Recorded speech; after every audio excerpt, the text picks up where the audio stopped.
Have you ever just looked at a giant bridge or a skyscraper and wondered what keeps the whole thing from, well, falling down? We're surrounded by this invisible battle of pushes and pulls, a kind of silent science that holds up literally everything. Today, we're going to dive into the basics of that science, statics. I mean, just look at this building. It almost seems like it's defying gravity, doesn't it? It's held in place by this incredibly complex dance of hidden forces. So you have to ask, what are these invisible forces? And how in the world do they all work together to keep something so huge perfectly still? Well, the answer at its core is actually pretty simple. It all comes down to balance. For every single push, there has to be an equal and opposite push. For every pull, a counterpull. You can think of it like a perfectly still game of tug of war. When all of those forces completely cancel each other out, you get what's called equilibrium. You get stability. And that, right there, is the entire goal of statics. Okay, but to get that perfect balance, engineers first need a really precise way to describe and measure all these forces. I mean, how do you even begin to talk about something you can't see? You need a specific language, a special tool just for this job. And that essential tool is something called the force vector. See, a force isn't just a number. Saying a force is, 100 newtons is only half the story. It's a vector, which means it has both a magnitude, that's the how strong is it part, and a specific direction, the where's it going part. You absolutely need both to understand what it's actually doing.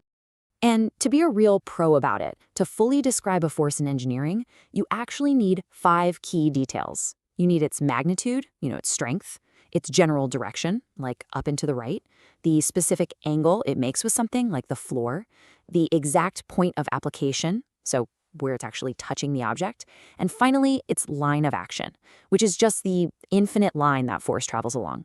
Okay, so we know what a force vector is, but how do we actually use them? How do we add a bunch of forces together to see if they're balanced? Let's check out the tools that let us do exactly that.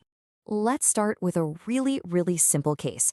Imagine you're pushing a box. You apply a force, we'll say 20 newtons, and it's acting straight to the right. One force, one direction. Pretty straightforward, right? But, the world always pushes back. The floor creates friction, and that friction is applying its own force, 10 newtons, in the exact opposite direction, to the left. So now we've got 2 different forces acting on the same box. So what's the total effect? What's the bottom line? Well, we just add them up. A 20 newton push to the right, combined with a 10 newton push to the left, gives us what we call a resultant force of 10 newtons to the right. That resultant is the one single force that perfectly describes the combined effect of all the others. Now, that was easy because the forces were all lined up. But let's be honest, in the real world, things are almost never that simple. Think about 2 people trying to tow a car with ropes that are pulling at totally different angles. What do you do then? How do you add those up? This is where we need to get a little clever with geometry. We're going to look at 2 super useful visual tricks for adding vectors that aren't on the same line, the parallelogram law and the triangle rule. All right, let's walk through the parallelogram law. First, you take your 2 force vectors, let's call them A and B, and you stick them together at their starting points, their tails.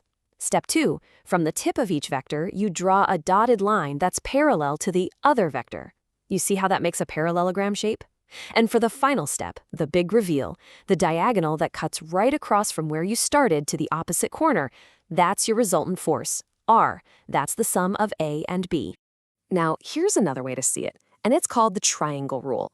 Instead of joining them tail to tail, you line them up head to tail. So you draw vector A, and then from the tip of A, you draw vector B.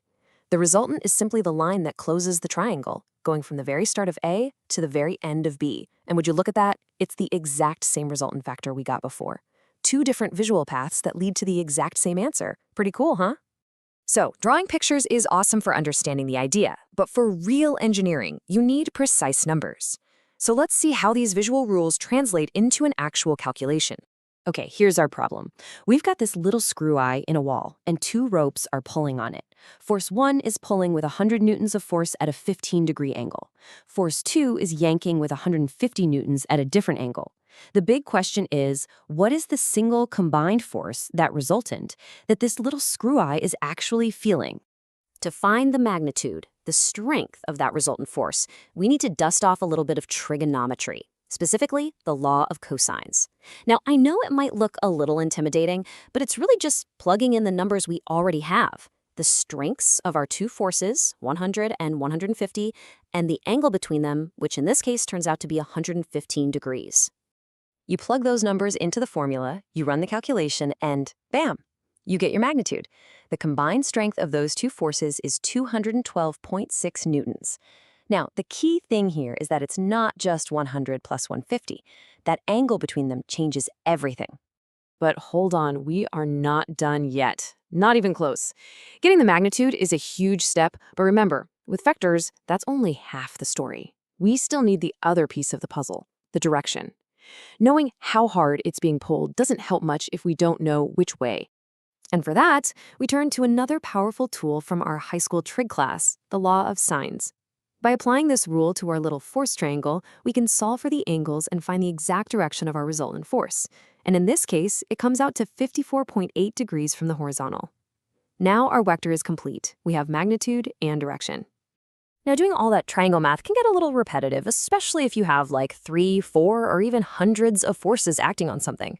So engineers came up with an even more powerful and often way simpler method, using components. The main idea here is something called resolving a force.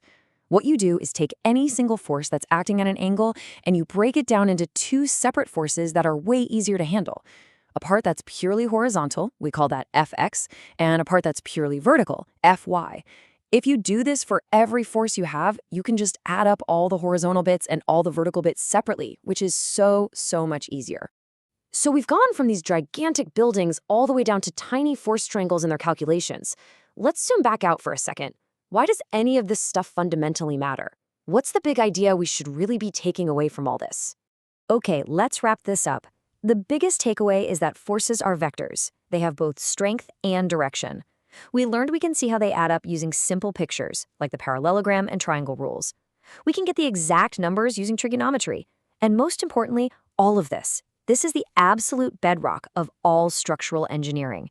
And it's not an exaggeration at all to say that understanding these simple rules is what allows us to design and build a safe, stable world. Everything from the picture hook on your wall to the most incredible bridges ever conceived. And that leaves us with one last really interesting thought. Everything we've talked about today falls under statics, the science of keeping things in perfect balance, perfectly still. But what happens when the forces go out of balance? Well, that's when things start to move. And that, my friends, is a whole other field of study for another day.